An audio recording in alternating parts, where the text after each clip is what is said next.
Front को ban करना है। अरे दीवानों, पॉपुलर फ्रंट क्या एक पेपर में लिखा हुआ एक संगठन है क्या? पॉपुलर फ्रंट एक सोच है, एक नजरिया है। यह एक सोच है, एक नजरिया है। इसको कोई पेपर में लिखकर फाड़ नहीं सकते, कोई बिल्डिंग का ताला डालकर बंद नहीं कर सकते। ये जालिम और मजलूम की दरमियान की लड़ाई में मजलूम के साथ में खड़कर मैदाने जंग में कुर्बान होने के लिए बनी गई संगठन है। ये कोई पेपर नहीं है इसको फाड़ के फेंकने के लिए। अब इस दो निगाह की सरकार जो आज चल रही है, इस सरकार की सिर्फ एक बुनियाद है। वो क्या बुनियाद है जीतने के लिए? हिंदू वर्सेस मुस्लिम, हिंदू मुसलमान को लड़ाना, लड़ा के इलेक्शन में जीतना, जीत कर लड़ाते रहना, सिर्फ इतना ही इनका काम। संविधान के निजाम पर चलना है तो कुर्बानी देना ही पड़ेगा, कुर्बानी देना ही पड़ेगा, इसमें कोई शक नहीं है। जिस दिन बुलडोजर आती है, जिस दिन डराया जाता है, जिस दिन एजेंसी आते हैं, उस दिन जाकर चूहा जैसा छप जाएंगे और दूसरे दिन आकर टिप्पू सुल्तान के खसीदे गाएंगे, तो इसको इस्लाम में मुनाफिक कहते हैं। इसको इस्लाम में मुनाफिक कहते हैं।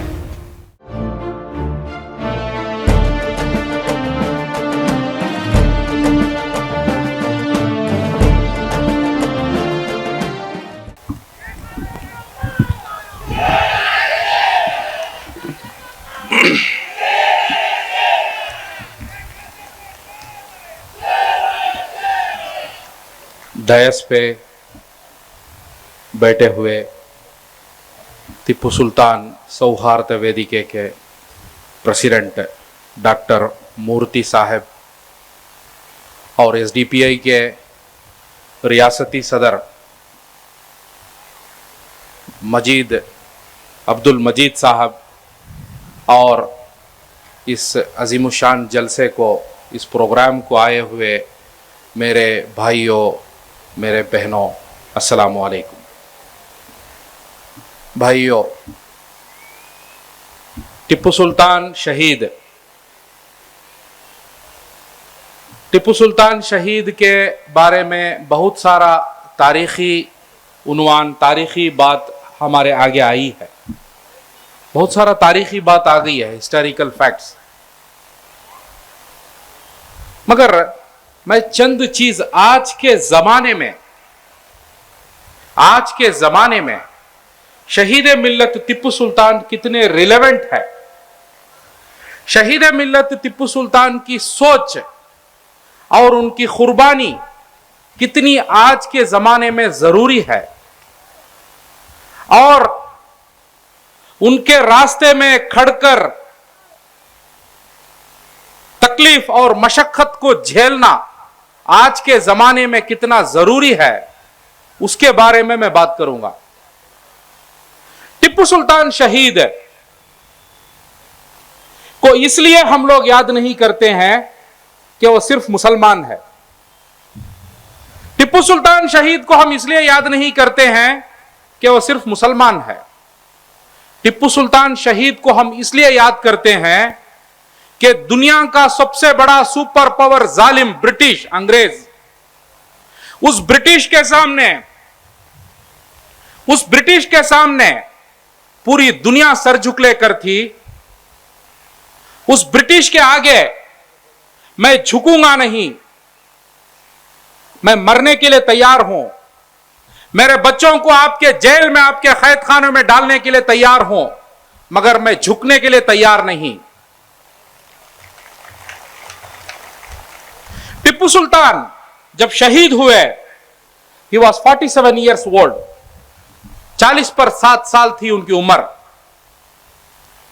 सुल्तान चाहते तो 70 साल तक जी सकते थे, सुल्तान चाहते तो 80 साल तक जी सकते थे, बड़े बड़े इदारे बना सकते थे, बड़ी बड़ी बातें कर सकते थे, मगर जब जालिम के आगे लड़ने की बात आ गई, जालिम के आगे कुर्बानी की बात आ गई, तो शहीद मिल्लत टिप्पू सुल्तान का फैसला क्या था?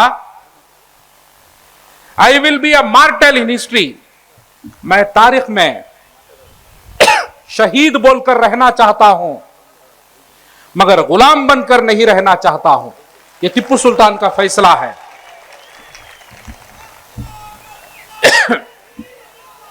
भाइयों,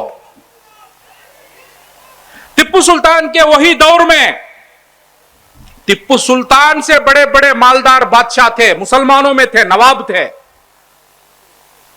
वही दौर में बड़े बड़े खूबसूरत लोग, बड़े अजीमुशान लोग थे, तालीम याफ्ता लोग थे, मगर दुनिया कोई नवाब को याद नहीं रखती है। आज कौन याद रखता है कौन नवाब है?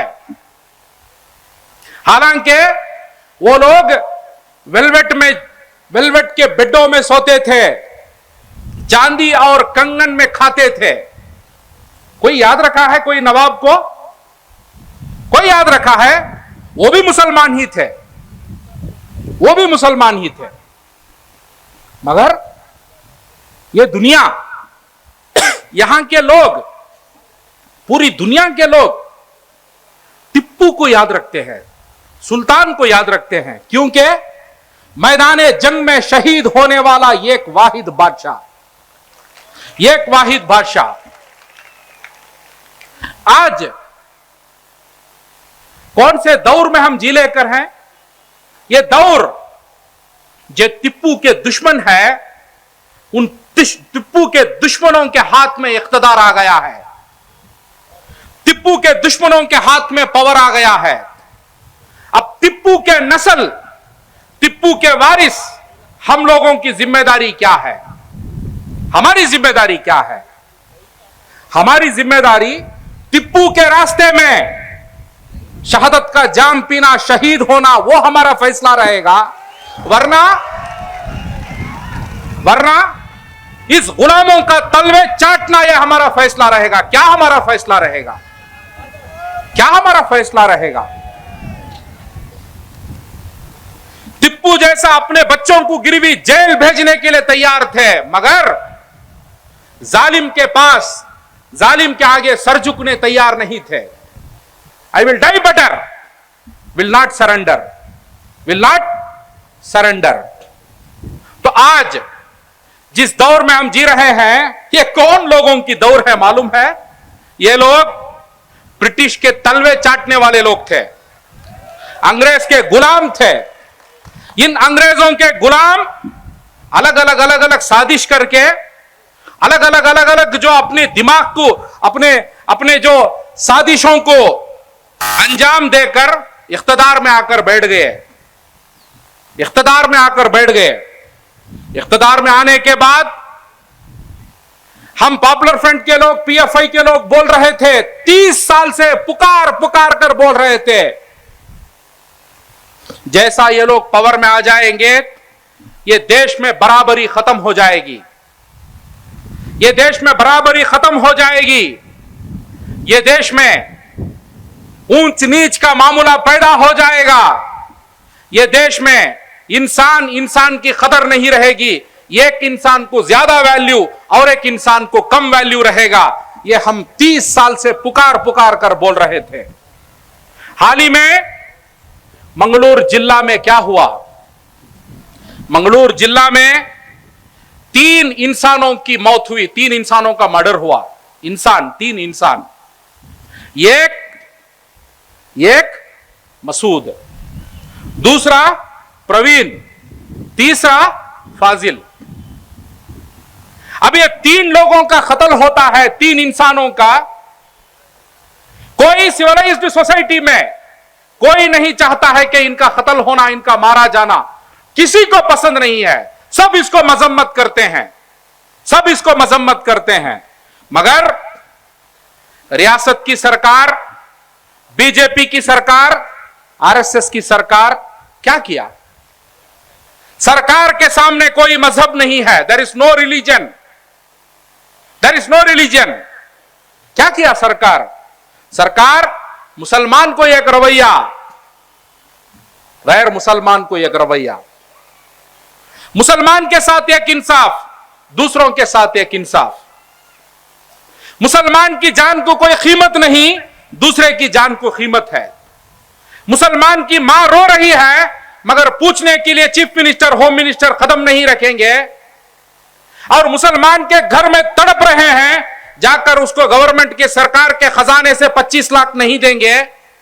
यह ऊंच नीच का रवैया, यह ऊंच नीच का रवैया, government inequality and partiality, double standards, दो दो निगाह से सरकार चला रहे हैं।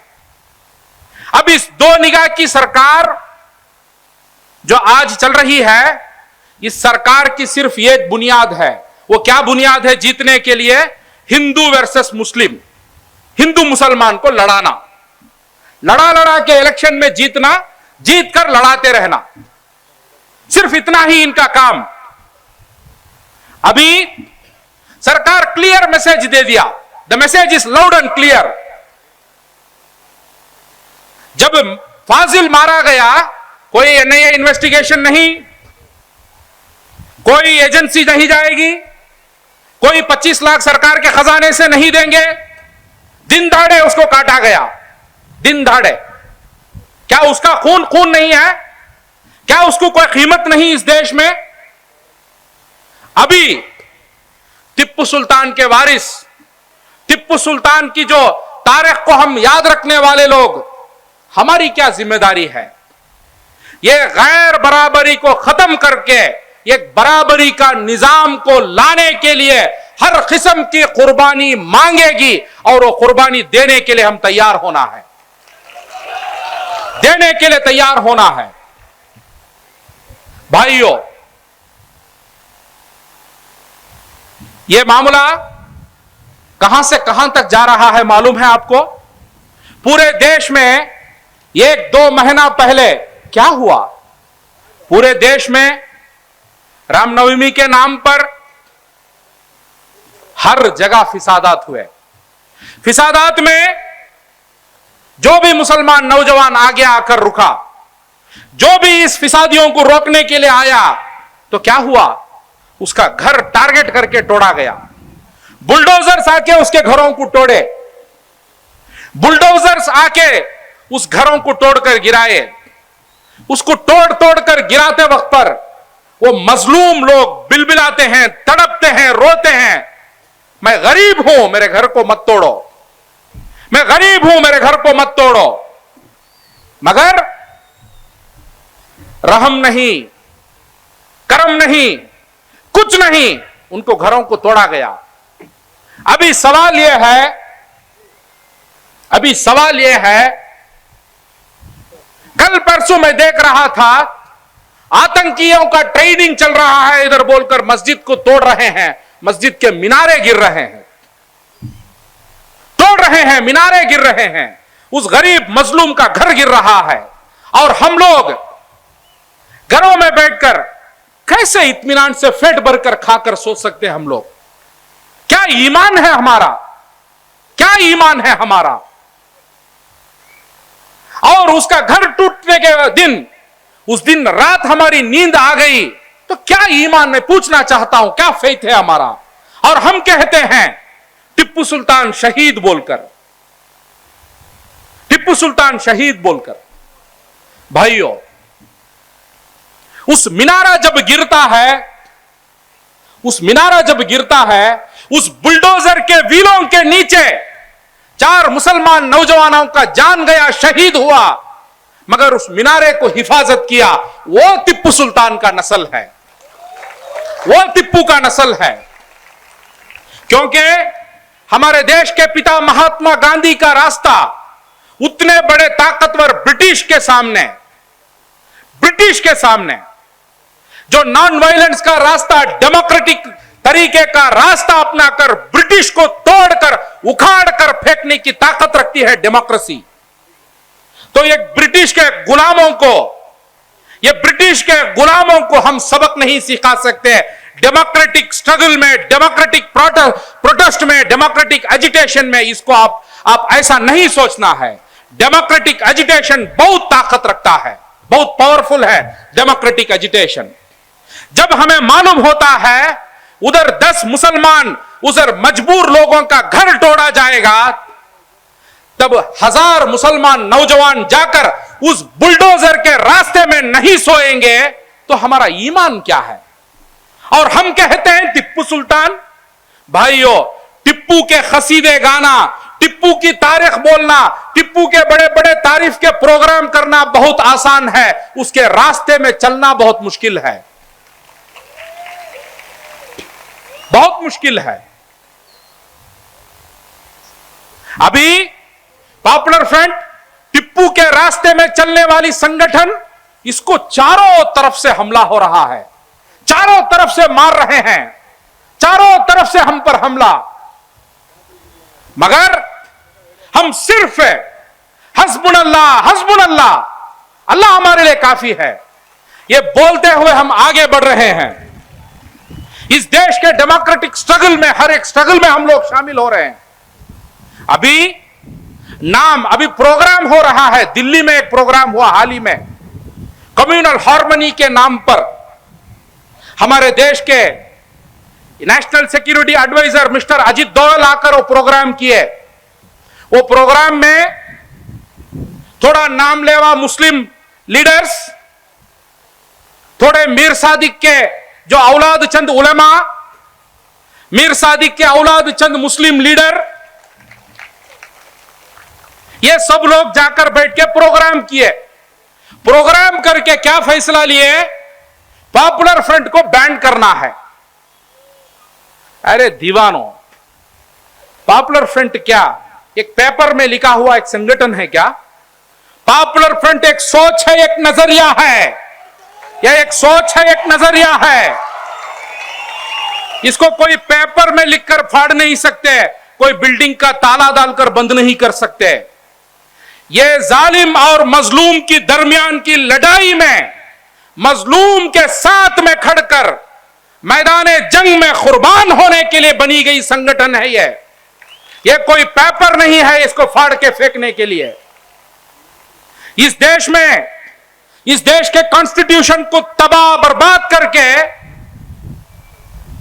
इस देश के कॉन्स्टिट्यूशन को खत्म करके ऊंच नीच का एक नजरिए को लाकर इस देश में थोपने के लिए पूरे शैतान इकट्ठा हो गए। अभी पूरे इकट्ठा हो गए। इसमें बिस्कुट खाने वाली मीडिया, इसमें पूरे जो एजेंसी में बैठे हुए अलग अलग लोग, ये सब लोग मिलकर साजिश, कॉन्स्पिरेसी, साजिश रच रहे हैं। क्या साजिश? कैसे भी ये 140 करोड़ लोग जीने वाले इस भारत को, इस भारत देश को अपने कब्जे में ले लेने के लिए, अपने कब्जे में ले लेने के लिए अभी यहां के हमारे ये मजलूम लोगों को समझना चाहिए और रद्दे अमल तय करना चाहिए कि हम क्या करेंगे। क्या हम इस 140 करोड़ लोगों के देश को इस ऊंच नीच के निजाम में चलने देंगे या बराबरी के निजाम में, संविधान पे चलने देंगे? किस पे चलने देंगे? संविधान के निजाम पर चलना है तो कुर्बानी देना ही पड़ेगा, कुर्बानी देना ही पड़ेगा, इसमें कोई शक नहीं है। जिस दिन बुलडोजर आती है, जिस दिन डराया जाता है, जिस दिन एजेंसी आते हैं, उस दिन जाकर चूहा जैसा छप जाएंगे और दूसरे दिन आकर टिप्पू सुल्तान के खसीदे गाएंगे, तो इसको इस्लाम में मुनाफिक कहते हैं। इसको इस्लाम में मुनाफिक कहते हैं। यह दो चेहरा एक मूमिन का, एक मुसलमान का नहीं हो सकता। हमारा एक ही चेहरा होना चाहिए। हमारी एक ही जिंदगी है। इस जिंदगी में बहुत सारे लोग बड़े बड़े क्या क्या बहुत बातें करते हैं। हम यूनिवर्सिटी बनाएंगे, हम वो इदारे बनाएंगे, हम ये इदारे बनाएंगे। जालिम को इख्तिदार में लाकर बिठाकर, उस जालिम को इख्तिदार में रहकर तुम क्या इदारा बनाकर क्या कर सकते हो? क्या इदारा बनाकर क्या कर सकते हो? कुछ नहीं चलने वाला है। बड़े बड़े मुस्लिम उलेमा, बड़े बड़े लीडर्स, बड़े बड़े कायद, कभी कभी उनकी बात को मैं सुनता हूं, मुझे लगता है इनकी बात में आरएसएस वाला मोहन भागवत बात करता है। कभी कभी ऐसा लगता है। क्यों? डर, खौफ। क्या चीज का खौफ? एनआईए, ईडी वो कर देंगे, ये कर देंगे। कुछ नहीं हो जाएगा, कुछ नहीं हो जाएगा। कामयाबी कभी भी मजलूम की ही कामयाबी होती है, मगर फैसले और हिम्मत, इसको लेकर हम आगे बढ़ना चाहिए। सबसे बड़ा इदारा तुम्हारा इदारा है, मगर टिप्पू सुल्तान जो शहीद बोलकर जिस इदारे को कायम करके गए, उस इदारा 200 साल होने के बाद भी उस शेर उधर सो रहा है, उधर उस इदारे को लोग आके देख रहे हैं, देख रहे हैं। उधर आके बच्चों को बोलते हैं, क्या बोलकर बोलते हैं? ये टिप्पू सुल्तान की खबर बताए, टिप्पू सुल्तान का मजार है। ये टिप्पू टिप्पू टिप्पू टिप्पू टिप्पू करके हजारों लाखों करोड़ों लोग बोलती। तुम्हारे इदारों को बचा के तुम क्या करोगे? पॉपुलर फ्रंट कभी अपने इदारे को बचाने नहीं जाती, हम हमारे इदारे को बचाने नहीं जाते। ये जालिम और मजलूम के दरमियान की लड़ाई में मजलूम के साथ हम खड़ेंगे, इंसाफ का मुतालबा करेंगे, करते रहेंगे, करते रहेंगे। इसे हम कभी पीछे नहीं हटाएंगे, कभी नहीं पीछे हटेंगे। बैन बैन क्या बैन, क्या बैन? बैन से क्या फर्क पड़ने वाला? इंसाफ का मुतालबा जिंदा रहेगा, इंसाफ की जिद्दोजहद जिंदी रहेगी। आखिर में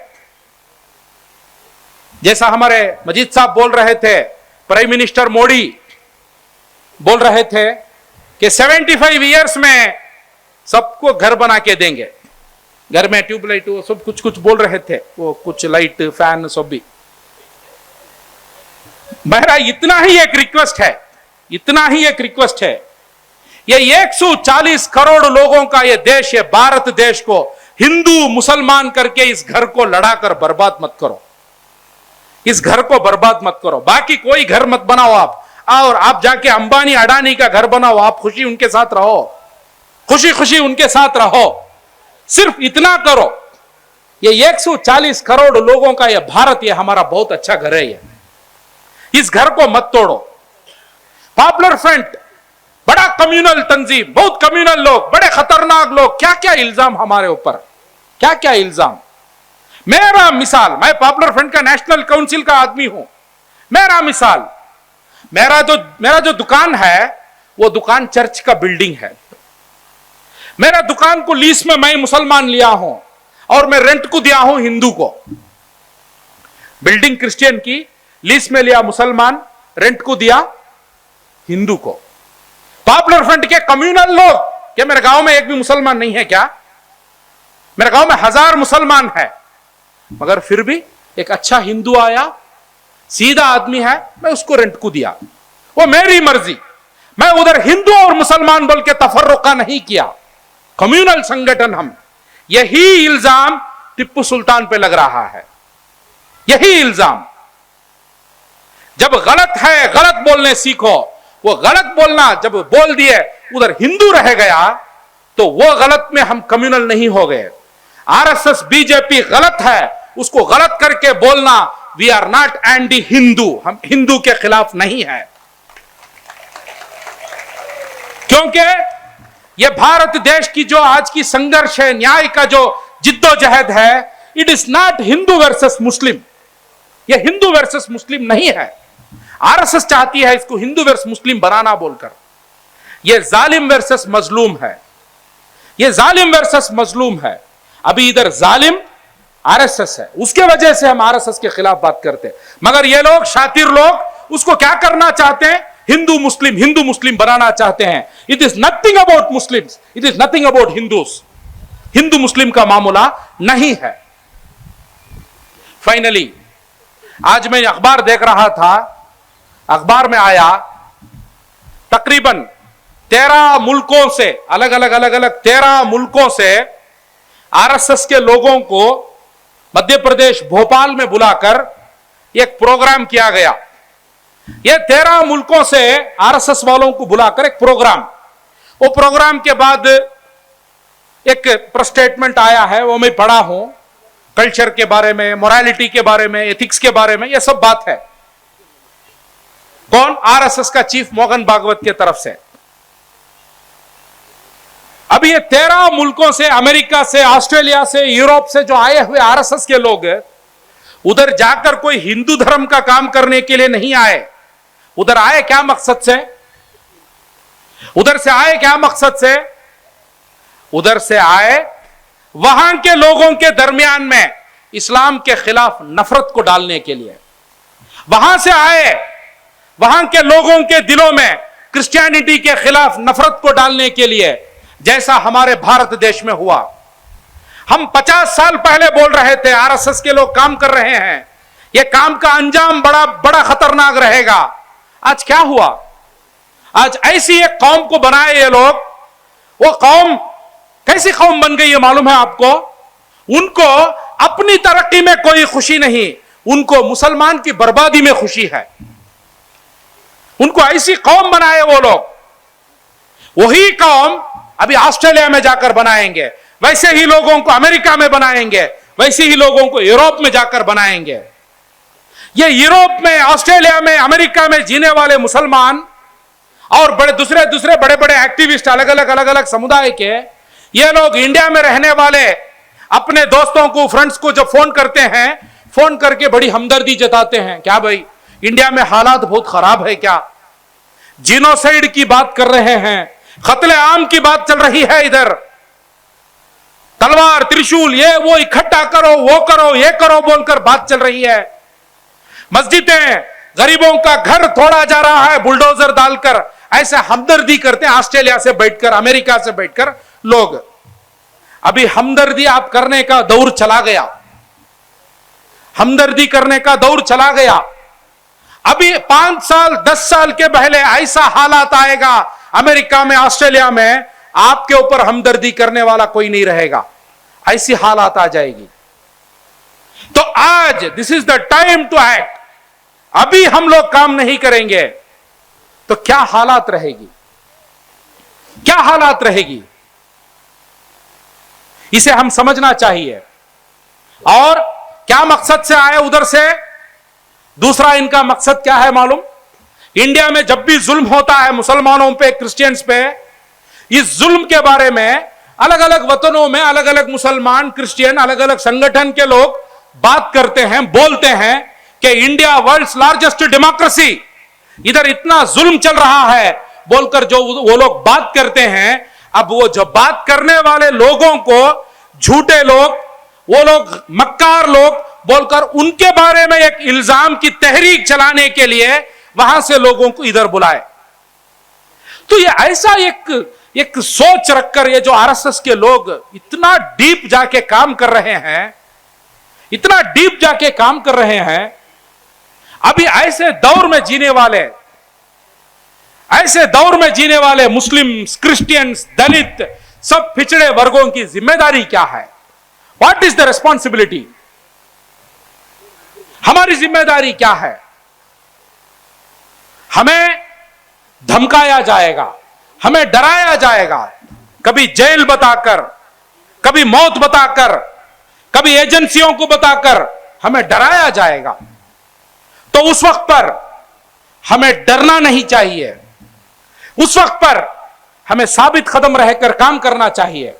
और भाइयों, हमारे सामने एक proper action plan to protect, to safeguard the constitution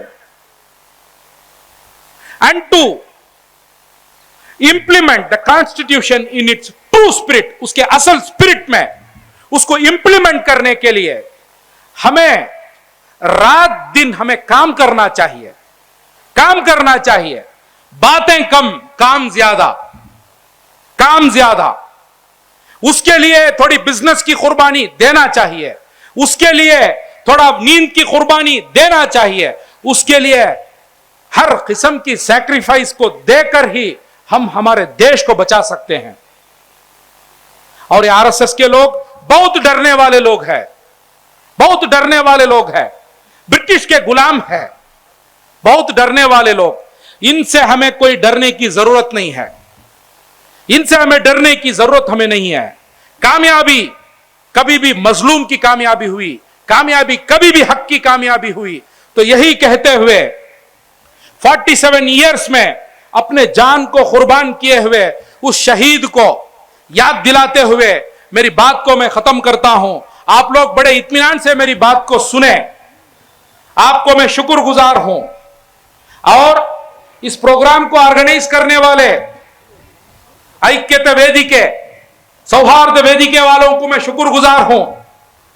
और इस मौका बनाकर देने वाले इस कायनात के परवरदिगार अल्लाह का शुक्र करते हुए मेरी बात को मैं खत्म करता हूं। अस्सलामु अलैकुम, अल्हम्दुलिल्लाहि रब्बिल आलमीन।